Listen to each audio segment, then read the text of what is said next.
Hello everyone. मैं दीपक खुराना आपका स्वागत करता हूं हमारे ऑनलाइन प्लेटफॉर्म स्प्रिंटेड लर्निंग में। इसमें बेटा जी मैं आपको लाइट चैप्टर कंटिन्यू करवा रहा था। लाइट चैप्टर के अंदर मैं इसका आज थर्ड लेक्चर पर हूँ। इससे पहले ऑब्वियस है कि मैं 2 लेक्चर अपलोड कर चुका हूँ, 2 लेक्चर आपको प्रोवाइड कर चुका हूँ। उन 2 लेक्चर्स में हमने क्या किया था, जो बच्चे आज इसी लेक्चर से हमसे जुड़ रहे हैं, तो बेटा जी पहले वो आप फर्स्ट 2 लेक्चर्स जो मैं आपको दे चुका हूँ, पहले आप उनको देखें, ताकि चैप्टर की जो एक कंप्लीट समझ है, चैप्टर का जो कंप्लीट इंट्रोडक्शन से लेके कंप्लीट जो समरी अब तक हमने कर ली है, वो सारी आपको कंप्लीट डिटेल में क्लियर हो जाएगी। कि लेक्चर फर्स्ट में मैंने आपको लॉज ऑफ रिफ्लेक्शन के बारे में बताया था, एंड लेक्चर 2 जिसमें मैंने आपको प्लेन मिरर के बारे में बताया था। प्लेन मिरर के अंदर कैसी इमेज बनती है, उसकी क्या करेक्टरिस्टिक्स हैं, उसकी क्या प्रॉपर्टीज होती हैं, सारी बातें मैं डिस्कस की थी आपसे लेक्चर 1 एंड लेक्चर 2 में अब तक। आज भी मेरा जो नया टॉपिक है वो भी काफ़ी इंटरेस्टिंग है, काफ़ी इंपॉर्टेंट टॉपिक मैंने आज कवर करना है हमारे आज लाइट के चैप्टर में। उस टॉपिक का नाम है, वो टॉपिक मेरे सामने है, वो है स्फेरिकल मिरर्स। आज स्फेरिकल मिरर एक बहुत वास्ट टॉपिक है। स्फेरिकल मिरर एक काफी इंपॉर्टेंट टॉपिक के साथ साथ काफी बड़ा टॉपिक है, तो इसको हम स्टेप बाय स्टेप अपने आने वाले कई लेक्चर्स में कवर करेंगे। आज मैं सिर्फ आपको स्फेरिकल मिरर्स क्या होते हैं, इसके कितने टाइप्स हैं, वो कैसे डिफाइन किए गए हैं, सारी बातें समझाऊंगा। आज मेरा कंप्लीट इंट्रोडक्शन रहेगा, इंट्रोडक्टरी वीडियो रहेगी किसके ऊपर, स्फेरिकल मिरर्स के ऊपर, कि स्फेरिकल मिरर्स क्या होते हैं। तो बेटा जी अब ज़्यादा देरी ना करते हुए सबसे पहले मैं अपने लेक्चर को कंटिन्यू करता हूँ। आप इतनी वीडियो को लाइक करें, जो फर्स्ट टाइम हमारे चैनल पे आए हैं चैनल सब्सक्राइब करें और शेयर करें। बेटा जी नाम से ही समझ में आ रहा है, स्फेरिकल मीन्स स्फीयर। नाम से ही अगर इसको हम देखें तो इसमें एक वर्ड छिपा हुआ है, वो है स्फीयर। स्फीयर आप सबने देखा हुआ है, इसमें तो आपको सर्कल दिखेगा। वैसे 3D आपका जैसे बॉल होती है, क्रिकेट बॉल है, फुटबॉल है या वॉलीबॉल है, कोई भी बॉल अगर आप देखते हो तो वो आपको स्फीयर होता है, वो शेप जो होती है स्फेरिकल होती है, स्फीयर की फॉर्म होती है, जो वो हम बॉल देखते हैं। तो बेटा जी अब हम मिरर के ऊपर बात करते हैं। जैसे देखो, ये कहता है कि पहले उसकी डेफिनेशन लिखें आप, पहले आप स्फेरिकल मिरर्स की डेफिनेशन लिखें कि स्फेरिकल मिरर्स क्या होते हैं, कैसे हम उसे हमारी साइंस की लैंग्वेज में, फिजिक्स की लैंग्वेज में डिफाइन करते हैं। तो लिखेंगे a spherical mirror, a spherical mirror is that mirror whose a spherical mirror is that mirror whose reflecting surface reflecting surface is a part of reflecting surface is a part of a hollow sphere।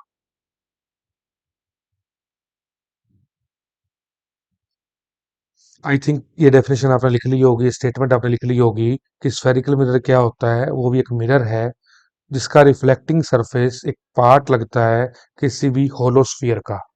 Reflecting surface का मतलब जैसे मैंने आपको बताया था कि कोई भी मिरर मेरे पास होगा, कोई भी मिरर होगा, जैसे मैंने प्लेन मिरर की बात तो कर ली है लेक्चर 2 में।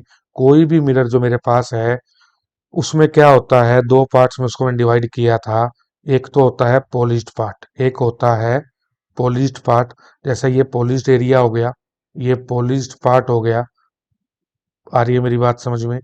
और जो इसके आगे वाला पार्ट, जो ये वाला पार्ट है, ये हमारे पास होता है रिफ्लेक्टिंग सरफेस। रिफ्लेक्टिंग पार्ट हमारे पास होता है ये, जहां हम अपने आप को देखते हैं, हम अपने आप को ऑब्जर्व करते हैं, वो होता है रिफ्लेक्टिंग सरफेस। और जो पीछे वाला पार्ट कवर्ड है, पॉलिश की गई है, ये मैंने, ये पॉलिश वाला पार्ट होता है। इस तरह से एक मिरर हमारे पास है। कहता है कि जो रिफ्लेक्टिंग सरफेस है स्फेरिकल मिरर्स में, जो रिफ्लेक्टिंग सरफेस है वो एक पार्ट लगता है किसका, होलोस्फियर का। इस चीज का क्या मतलब है देखें आप एक बार। जैसे मान लो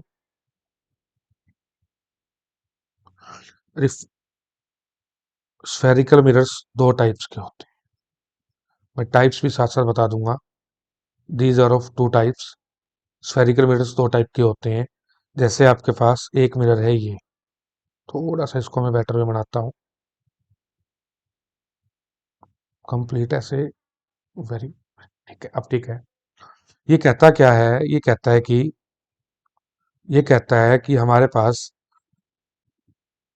अभी कौन सा टाइप है बाद में बात करेंगे, अभी मैं जो बात बता रहा हूँ मेरी बात सुनो। कहता है कि जैसे मान लो ये पॉलिश्ड है, उसको और कलर लेता हूँ, ये पॉलिश्ड पार्ट हो गया। ऑब्वियस है ये पॉलिश्ड पार्ट है, तो ये वाला सरफेस आगे वाला, ये रिफ्लेक्टिंग सरफेस होगा। कहते हैं जब इसको हम ऑब्जर्व करते हैं, इसको जब हम ऑब्जर्व करते हैं, तो ये अपने आप में लगता है कि जैसे एक किसी होलो स्फीयर का पार्ट रहा हो। देखो ये डॉटेड वे, मैंने कंप्लीट किया।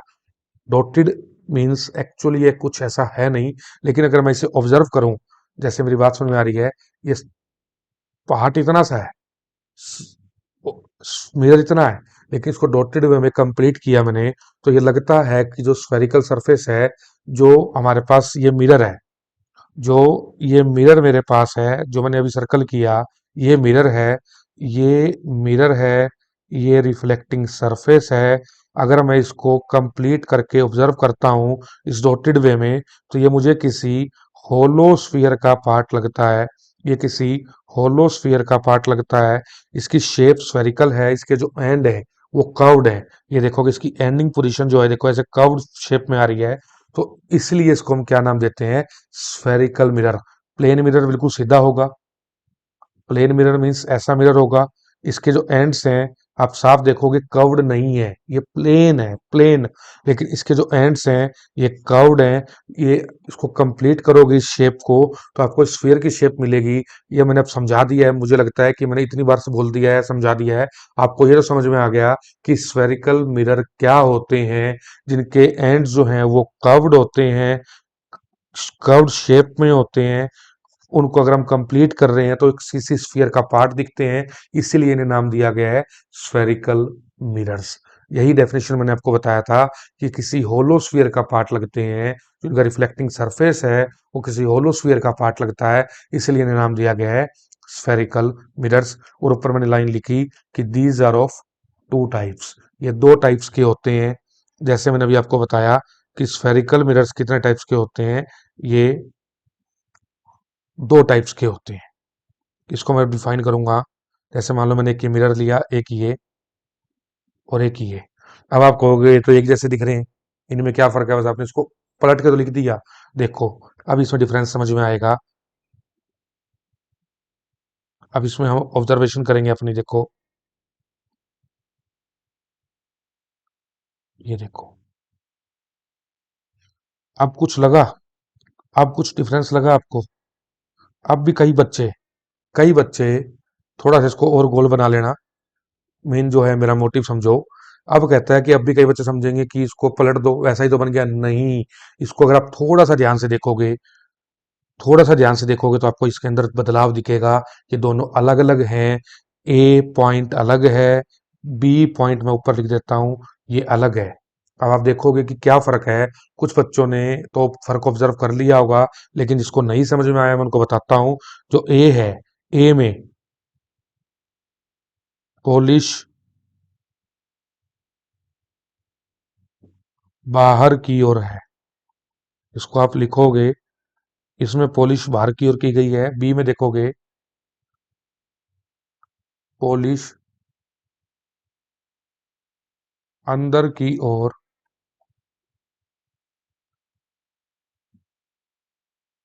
की गई है। अब भी कुछ बच्चों को अगर समझ में नहीं आया तो मैं उसको समझाता हूँ। देखो मिरर कौन से हैं, ये मिरर है स्फेरिकल मिरर्स। मिरर कौन से हैं, ये स्फेरिकल मिरर्स। देखो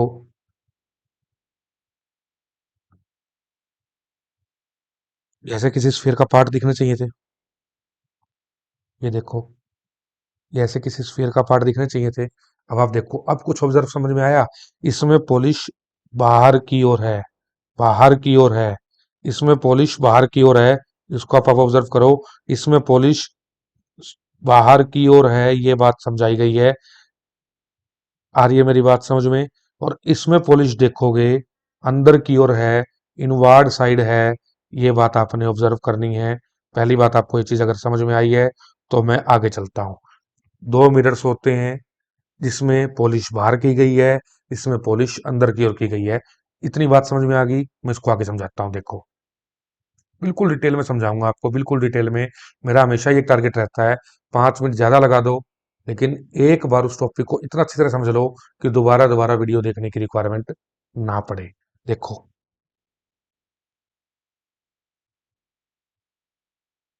ये देखो, इसमें बाहर की तरफ कर रहा हूँ पॉलिश, ये ए वाला है।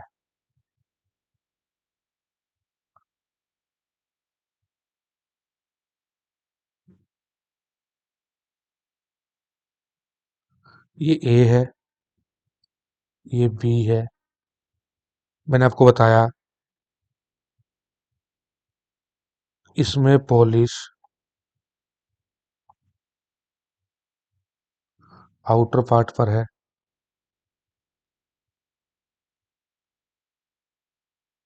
और इसमें मैंने आपको बताया, इसमें पॉलिश इनर साइड पर है। ये बात तो पिछली हो चुकी है, क्लियर है। देखो, या इसको मैं ऐसे लिख सकता हूँ, इसको मैं ऐसे लिख सकता हूँ। इसमें दूसरा पॉइंट जो मैं यही मेंशन कर रहा हूँ, इसमें दूसरा पॉइंट क्या है, मैं कलर चेंज कर देता हूँ आपके लिए। ये कहता है, यूं कह सकता हूँ कि जो इसका रिफ्लेक्टिंग सरफेस है, इसका reflecting surface towards the centre है। इसमें कहता है, इसका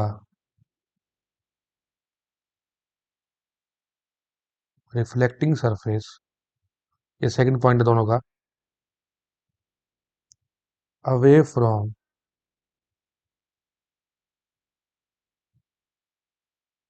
द सेंटर है। अब इस बात को मतलब समझोगे आप। देखो, अगर इसको मैंने कंप्लीट किया था, ये कहीं सेंटर बनता, इसका रिफ्लेक्टिंग पार्ट जो है, देखोगे, ये रिफ्लेक्टिंग पार्ट वो कहाँ है, टुवर्ड्स द सेंटर। मैंने यही लिखा, रिफ्लेक्टिंग टू पार्ट क्या है, टुवर्ड्स द सेंटर। इतनी बात समझ में आ रही है आपको? अगर मैं इसका सेंटर कंप्लीट करता, इसका सेंटर में इसको सर कंप्लीट करता, सेंटर को मतलब सॉरी स्फीयर को, इसका सेंटर बनता है यहाँ कहीं। लेकिन इसके सेंटर की तरफ क्या है, इसके सेंटर की तरफ है पॉलिश। इसके सेंटर की तरफ क्या है, पॉलिश। इसका रिफ्लेक्टिंग सरफेस कहाँ है, इसका रिफ्लेक्टिंग सरफेस यहाँ है। यहाँ अगर हम किसी भी ऑब्जेक्ट को रखेंगे तो उसकी इमेज दिखेगी। आ रही है मेरी बात समझ में? इसको मैं अगर रब कर देता हूँ, थोड़ा सा साफ साफ और कोई ऑब्जेक्ट रख देता हूँ साफ साफ। ये कहता है कि इसमें क्या होगा, इसमें क्या होगा, हम यहाँ कहीं खड़े होंगे और हमारी इमेज दिखेगी। यानी कि इसमें क्या है, रिफ्लेक्टिंग सरफेस जो है अवे फ्रॉम द सेंटर है, सेंटर से अलग है। इसमें हम जो खड़े होंगे, इसमें हम जो खड़े होंगे वो टुवार्ड्स द सेंटर खड़े हैं, इसमें हम जो खड़े हैं वो अवे फ्रॉम द सेंटर खड़े हैं। दोनों बातों में समझ में आना चाहिए। यानी कि अगर हम बात करें इस केस के अंदर, ए के अंदर, हम टुवार्ड्स द सेंटर खड़े होते हैं, towards the centre reflecting surface है। अगर हम बी पॉइंट की बात करें, away from the reflecting centre, away from the centre reflecting surface है। अब नाम देते हैं इनको। ये कहता है जो ए है, ए को हम नाम देते हैं कनकेव मिरर, और बी है, बी को नाम दिया जाता है कन्वेक्स मिरर। बी को नाम दिया जाता है कन्वेक्स मिरर। ए कनकेव है, बी कन्वेक्स है। इतना नोट डाउन कर लिया हो तो मैं एक बार दोबारा, कोई नहीं, आपके डायग्राम दोबारा बना दूंगा, दोबारा समझा दूंगा, कोई ऐसा इशू नहीं है। देखो, मैंने दो तरह के आपको मैंने आपको दो तरह के मिरर बताए, दो तरह के स्फेरिकल मिरर बताए। ये हमारे पास क्या है, इसके बाहर आउटर साइड पॉलिश है, और एक मैंने आपको ये बताया, इसके इनर साइड पॉलिश है। ड्राइंग को थोड़ा सा आप समझ लेना, बाकी सारा मैं अच्छी तरह समझा दूंगा आपको। ये मेरे पास क्या है, कनकेव मिरर, और ये मेरे पास क्या है, कन्वेक्स मिरर। इसका जो रिफ्लेक्टिंग सरफेस है, इसका जो रिफ्लेक्टिंग सरफेस है वो कहाँ है, टुवर्ड्स द सेंटर। इसका जो रिफ्लेक्टिंग सरफेस है वो कहाँ है? Away from the centre. यहां तक को डाउट है बेटा जी, पूरी डिटेल देने की कोशिश कर रहा हूँ, पूरा आराम आराम से समझा रहा हूँ ताकि आपको हर पॉइंट क्लियर हो। कनकेव मिरर और कन्वेक्स मिरर जो दोनों स्फेरिकल मिरर्स हैं, ये ए और ये बी, दोनों में अगर अब तक कोई डाउट तो पहले पूछो, कमेंट बॉक्स में कमेंट करो, उसके बाद मैं आगे कंटिन्यू करता हूँ। यहां तक क्लियर है? चलो देखते हैं आगे। आगे हेडिंग है,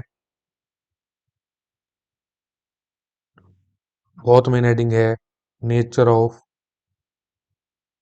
concave and convex mirrors. Nature of concave and convex mirrors बहुत मेन हेडिंग है। सबसे पहले मैं बात करूंगा कनकेव मिरर की। सबसे पहले मैं बात करूंगा कनकेव मिरर। अभी बताया पॉलिश बाहर होगी, रिफ्लेक्टिंग सरफेस अंदर होगा। अगर कहता है कि कनकेव मिरर की मैं बात करूं, ये रे डायग्राम कैसे बना, वो रे डायग्राम में बताऊंगा। अभी सिर्फ नेचर की बात की जा रही है। कहता है जब भी अगर रेज आएंगी, लाइट रेज आएंगी और इसके ऊपर गिरेंगी, तो ये क्या होंगी, एक पॉइंट पे कन्वर्ज होंगी। तो इस मिरर को नाम दिया गया है कन्वर्जिंग मिरर। ये कन्वर्जिंग मिरर होता है जब भी लाइट रेज आपके पास आ रही हैं, कनकेव मिरर के ऊपर गिर रही हैं, तो ये क्या करती हैं, अपने आप को कन्वर्ज कर लेती हैं। कन्वर्जिंग मिरर इसलिए इसको नाम दिया गया है क्योंकि लाइट रेज जो अपने आप को कन्वर्ज कर रही हैं। तो कनकेव मिरर कैसा है? कन्वर्जिंग मिरर है। अगर हम बात करें कन्वेक्स की, अगर हम बात करें कन्वेक्स मिरर की, ऑब्वियस आप समझ ही गए होंगे, कन्वेक्स मिरर से अपोजिट होगा। उसमें क्या होता है आप देखें। इसमें मैंने आपको बताया जो पॉलिश है वो अंदर की तरफ रहती है। जो पॉलिश है कि अंदर की तरफ रहती है। ये आपके पास जब भी लाइट रेज आएंगी, जब भी लाइट रेज आपके पास आएंगी, देखो मैंने एरो लगा दिया, लाइट रेज मिरर के ऊपर आ रही है, रिफ्लेक्टिंग सरफेस पे पड़ रही है, तो ये अपने आप को डाइवर्ज कर लेती हैं। ये अपने आप को डाइवर्ज कर लेती हैं, तो इसे नाम दिया गया है डाइवर्जिंग मिरर। इसको हम ऑब्जर्व करते हैं कि अगर ये फैल गई है तो कहीं पीछे मिलती, तो डॉटेड वे में हम इसको क्या करते हैं, पीछे की तरफ मिलवा लेते हैं। लेकिन अभी जो मेन मैंने समझना है, मेरा मेन मोटिव क्या समझाना था, कि हमारे पास स्फेरिकल मिरर्स क्या होते हैं। सबसे पहले स्फेरिकल मिरर को मैंने डिफाइन किया। स्फेरिकल मिरर वो मिरर होते हैं अगर जिसे हम कंप्लीट करें, जिससे अगर हम देखें, ऑब्जर्व करें, तो ये किसी ना किसी स्फीयर का पार्ट दिखने चाहिए। जैसे मैंने इसको भी कंप्लीट करके आपके सामने दिखाया। तो ये दो तरह के होते हैं, कनकेव मिरर्स और कन्वेक्स मिरर। कनकेव मिरर के बारे में बात की तो उसके आउटर साइड पॉलिश होती है, कन्वेक्स मिरर के इनर साइड पॉलिश होती है। आपके सामने दिख रहा है आपको। फिर हमने बात की रिफ्लेक्टिंग सरफेस की। रिफ्लेक्टिंग सरफेस कनकेव में बाहर की तरफ होगा, सॉरी, रिफ्लेक्टिंग सरफेस जो है टुवर्ड द सेंटर होगा। और अगर हम कन्वेक्स के अंदर बात करें, reflecting surface away from the centre होगा। वो आपके सामने मिरर डायग्राम आपको दिख ही रहा है। दूसरी बात, कनकेव मिरर को हम कन्वर्जिंग मिरर कहते हैं क्योंकि उसमें लाइट रेज जो आती हैं वो एक पॉइंट पे कंसंट्रेट हो जाती हैं, कन्वर्ज हो जाती हैं। और उससे अपोजिट होता है कन्वेक्स मिरर के केस में। कन्वेक्स मिरर में क्या होता है, जब भी लाइट रेज आएंगी तो वो डाइवर्ज हो जाती हैं, वो फैल जाती हैं, जिसके कारण इसका नाम है डाइवर्जिंग मिरर। इतनी बात आज की वीडियो में रखूंगा। उसके बाद आने वाले लेक्चर्स जो होंगे, इसमें कुछ बेसिक टर्म्स यूज होती हैं स्फेरिकल मिरर्स में, like pole, focus, focal length, और बहुत सारी जितनी टर्म्स हैं, जितनी भी आपकी एनसीईआरटी में टर्म यूज हैं, उन सभी को डिफाइन करूंगा। अगला लेक्चर होगा some basic terms related to spherical mirrors. Spherical mirror से रिलेटेड जितनी बेसिक टर्म्स हैं वो सारी इंट्रोड्यूस करूंगा। आज का जो टॉपिक था सिर्फ इनका नेचर बताना था, स्फेरिकल मिरर्स का टाइप्स बताने थे, और बेसिक सा कुछ इंट्रोडक्शन देना था आपको कि स्फेरिकल मिरर्स क्या है। उम्मीद करता हूँ आपको वीडियो पसंद आई होगी। देखो 2-3 मिनट लेंथ शायद ज़्यादा है वीडियो की।